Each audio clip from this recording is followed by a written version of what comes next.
Hello दोस्तों, कहानी की शुरुआत होती है और हम देखते हैं कि शीन और एमा मिलकर मासूमी को ठीक कर रहे होते हैं। ब्लैक स्पाइडर कहते हैं कि इस तरह से आप ठीक हो गए, जिस पर मासूमी कहता है कि एमा तो कमाल की जादूगरनी है, बात बताना तुम कौन हो। जिस पर वो कहते हैं कि मैं वो ब्लैक स्पाइडर हूँ जिसने आप पर हमला किया था, अब हम एक बंधन में बन चुके हैं, और अपनी जीप को लपलपाती है। जिस पर मासूमी कहता है कि मुझे लगा था कि सौदा दोनों लोगों की मंजूरी से ही हो सकता है, लेकिन यहाँ पर तो ऐसे इवेंट्स भरे पड़े हैं। शीन कहती है अच्छा हुआ आपको होश आ गया। जिस पर वो कहता है कि मुझे पता चला कि बेहोशी में मेरा किसी के साथ सौदा हो गया था। जिस पर शीन कहते हैं कि एक मकड़ी को साथ लेकर घूमने से तो ये अच्छा ही है। जिस पर वो कहता है कि तुम लोग कितनी अच्छी हो। जिस पर वो दोनों ही कहते हैं कि सही कहा। मासूमी कहता है कि मैं तुम्हारी तारीफ नहीं कर रहा था। तभी बूढ़ा बोना कहता है कि मुझे आपसे कुछ बात करनी है। जिस पर मासूमी कहता है कि आप अभी भी यहाँ है। शीन कहती है कि ये कोई ऐसे वैसे बोने नहीं है, ये कमाल के हथियार बना सकते हैं और इसीलिए इनके नाम के आगे बूढ़ा लगाया जाता है। बोना कहता है कि मेरा नाम है बैरन और मुझे बूढ़ा बोना कहा जाता है। आपने मुझे और मेरे गाँव को तबाही से बचा लिया। मुझे पता चला कि उस लड़की के ऊपर एक श्राप लगा था जिससे कि वो मकड़ी बन गई थी, लेकिन श्राप टूटते ही वो फिर से इंसान बन गई। जिसके ऊपर ब्लैक स्पाइडर माकुमी को देखती है और माकुमी ब्लैक स्पाइडर को।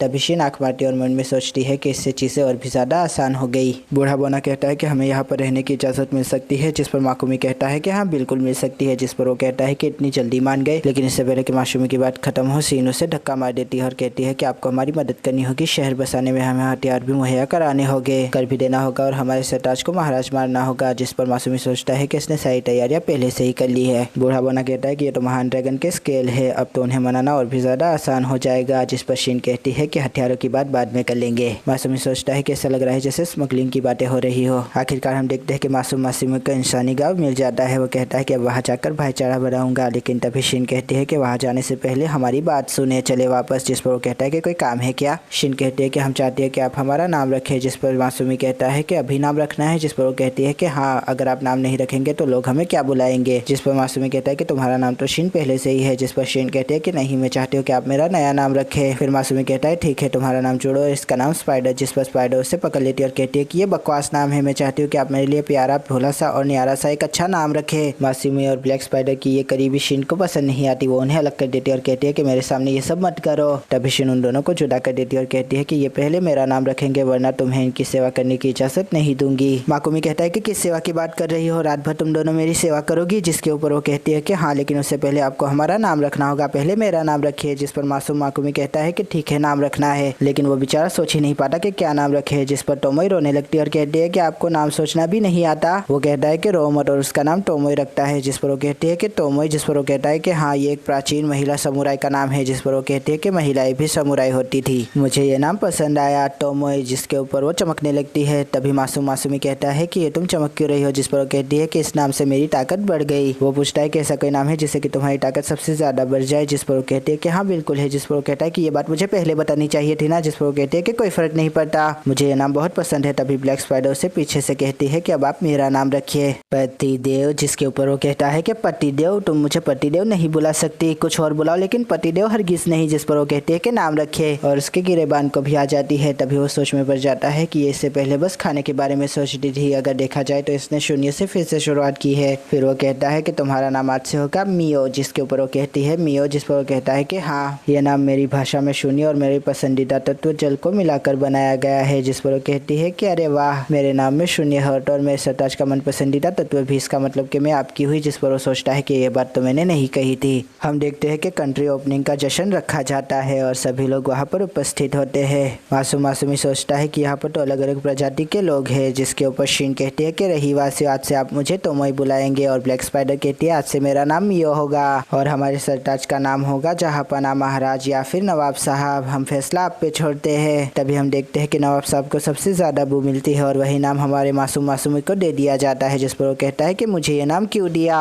मुझे माकुटो कहो या मासूम मासूमी कहो। लेकिन वो देखता है कि प्रजा की आंखों में खूब चमक आ जाती है इस नाम के बाद। जिस पर वो कहता है कि नवाब साहब ठीक है, और सभी लोग खुश हो जाते हैं और यह हमारे मासूम मासूमी का ऑफिशियल नाम हो जाता है और अब हम भी इन्हें इन्हीं नाम से बुलाएंगे। मियो कहती है कि एक एक करके सबको नागरिकता बांटे। जिसके ऊपर बूढ़ा बोना आकर कहता है कि हमारे भी बूढ़े बोने से आप पहले बातचीत कर ले। बूढ़े बोने कहते हैं कि नवाब साहब, आपके साथ रहकर हमें बहुत ज्यादा अच्छा लगेगा, वैसे आप इंसान तो बिल्कुल भी नहीं लगते। जिस पर वो बेचारा मायूस हो जाता है। साथ ही साथ बूढ़े बोने का बूढ़ा बोना कहता है कि ये दोनों लड़कियां भी इंसान बिल्कुल भी मालूम नहीं होती कि आपको देवी ने किसी खास काम के लिए भेजा है। जिसके ऊपर वो गुस्सा हो जाता है। वो कहता है कि उस देवी का मेरे सामने नाम भी मत लो, उसने मुझे लात मार के दूसरी दुनिया के कोने में फेंक दिया। तभी बूढ़े बोने का बूढ़ा बोना कहता है मतलब कि आपकी उनके साथ नहीं जमती और उन्होंने आपको कोई भी मकसद नहीं दिया। फिर तो बहुत अच्छी बात हो गई, हमारे विचार भी उनसे नहीं मिलते, आपकी सेवा करना ज्यादा बेहतर रहेगा। जिस पर वो कहता है कि जो करना है करो। टॉमी कहती है ये है मेरे अनुयायी, इनको मिस लिज़ार्ड कहा जाता है।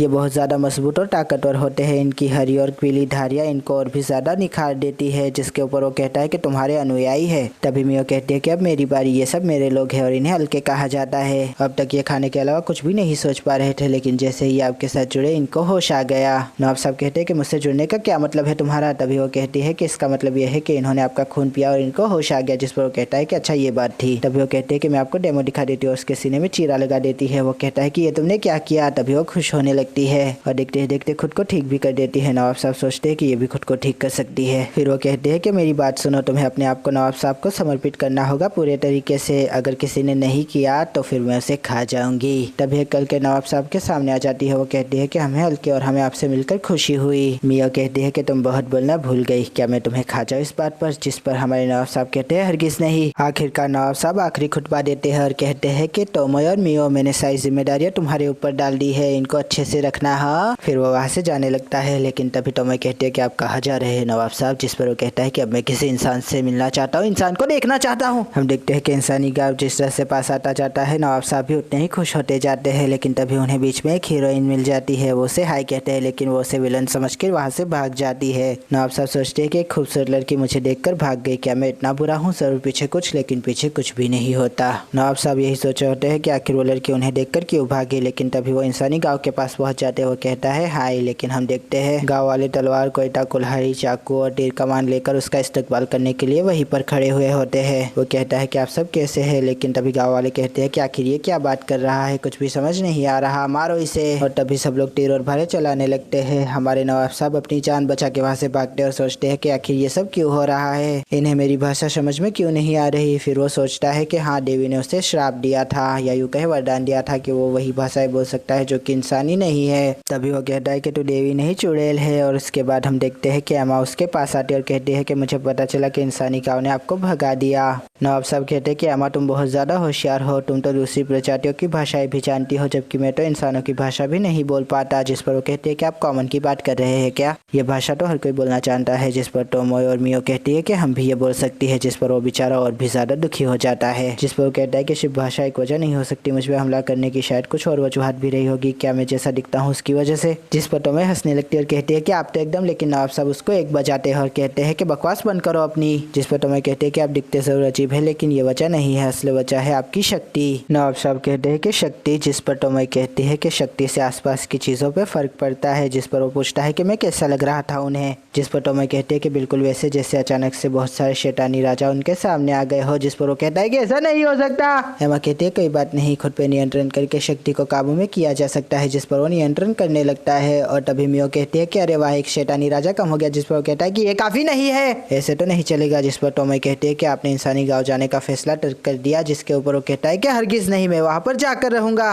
सबसे पहले मैं कॉमन सीखूंगा, उसके बाद अपनी जादुई शक्तियों पर नियंत्रण पाऊंगा। मैं वहाँ पर जाकर ही रहूंगा। मिसमी परिवार का बड़ा बेटा इतनी आसानी से हार नहीं मानेगा। और फिर हम देखते हैं कि वो बेचारा थक हार के बैठा हुआ होता है। वैसे मैं लिखना पढ़ना तो सीख गया हूँ, लेकिन तभी टॉमी वहाँ पर कॉमन में कहते हैं कि मुझे बस एक ऐतिहासिक नाटक देखना है। जिस पर वो कहता है ठीक है एटी। फिर वो कहता है कि और ऐतिहासिक नाटक। फिर वहाँ पर एक बूढ़ा बोना एक अंगूठी लेकर आता है। वो कहता है कि नवाब साहब इस अंगूठी को पहन लीजिए, अंगूठी शापित है और पहनने वाले की शक्ति सोचकर उसे मार देती है, इसे तुरंत उतार दीजिए। लेकिन वो देखता है कि अंगूठी ही टूट जाती है। फिर वो अपनी मुट्ठी को कस के कहता है कि कोई बात नहीं, मैं एक ऐसी अंगूठी बनाऊंगा जिससे कि आपकी जान तुरंत चली जाए। जिसके ऊपर नवाब साहब सोचते हैं कि आखिर ये सोच क्या रहा है। फिर हम देखते हैं कि मासूमी कॉमन बोलने की कोशिश कर रहा होता है। मियो कहते हैं कि आपकी आवाज तो बहुत ज्यादा खतरनाक है। जिस पर वो कहता है कि ये ठीक नहीं है, लेकिन वह जादुई लिखावट से कहता है। फिर वो कहता है कि अरे वाह, मैं इससे काम चला सकता हूँ। तभी वहाँ पर बूढ़ा बोना आ जाता है अंगूठी लेकर। वो कहता है इसका नाम ड्रॉप नीर है। जिस पर नवाब साहब कहते हैं ड्रॉप पनीर। जिस पर वो कहता है कि ड्रॉप पनीर नहीं, ड्रॉप नीर। ये अंगूठी आपकी शक्ति को नियंत्रण करके दबा भी देगी। जिसके ऊपर उसको पहन लेता और कहता है कि वाह, मुझे असर दिख रहा है। जिस पर बूढ़ा बोना कहता है ये सफेद से लाल होती जाएगी, ये मुकम्मल लाल हो जाए तो इसे उतार दीजिएगा। फिर हम देखते हैं कि मिसुमी मास्क लगाकर एकदम तैयार हो जाता है इंसानी गाँव में जाने के लिए। और साथ ही साथ मियो और टॉमी भी तैयार हो जाती है।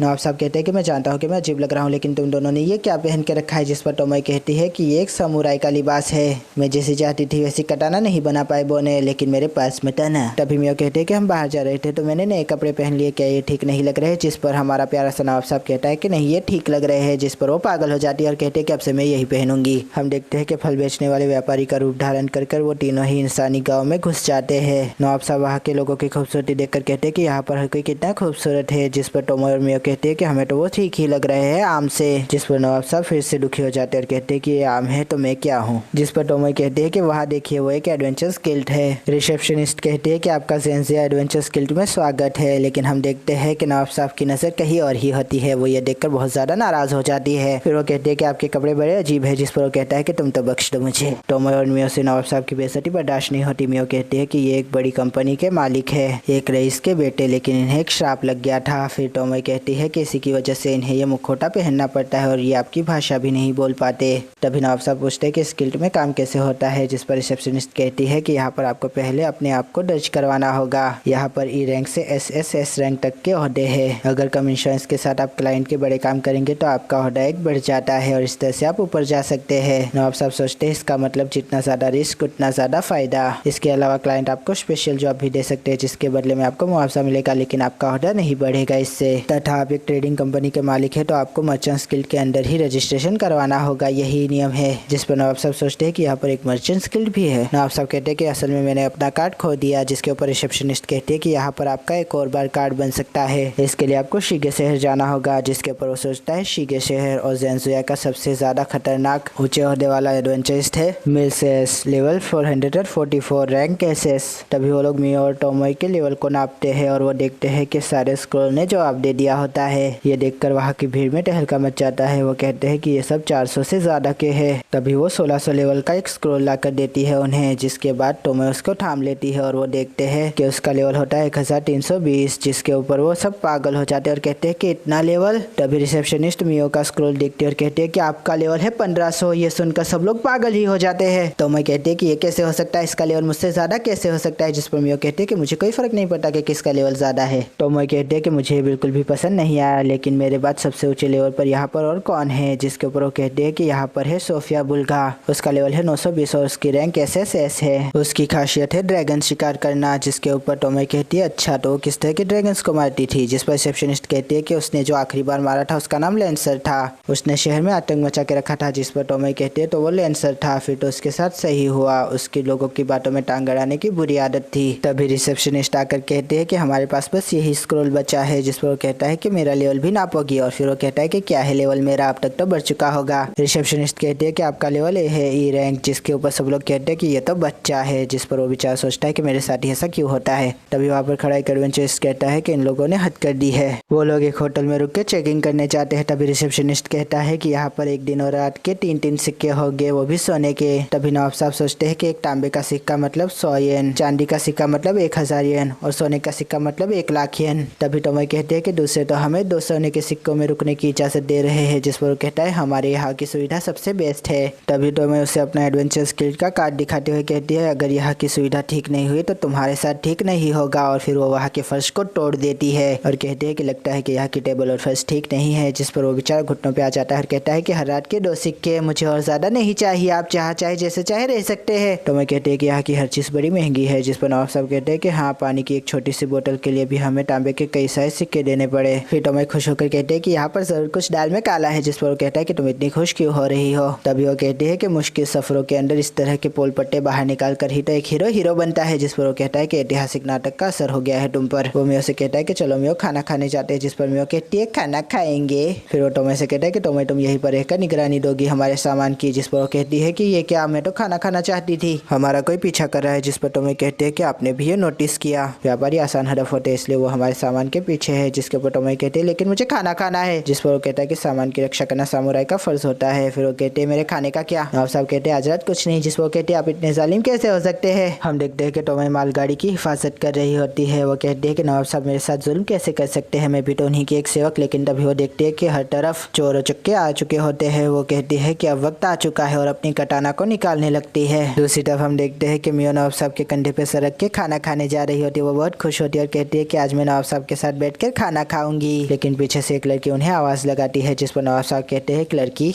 और यहाँ पर यह एपिसोड खत्म हो जाता है। आशा करता हूँ दोस्तों आपको ये रिव्यू पसंद आएगा। अगर पसंद आया तो लाइक कीजिए, शेयर कीजिए, सब्सक्राइब कीजिए, ज्यादा पसंद आया तो कमेंट भी कीजिए। दोस्तों, थैंक यू, खुदाफिज़, अपना ध्यान रखिएगा, फिर मिलेंगे, थैंक यू।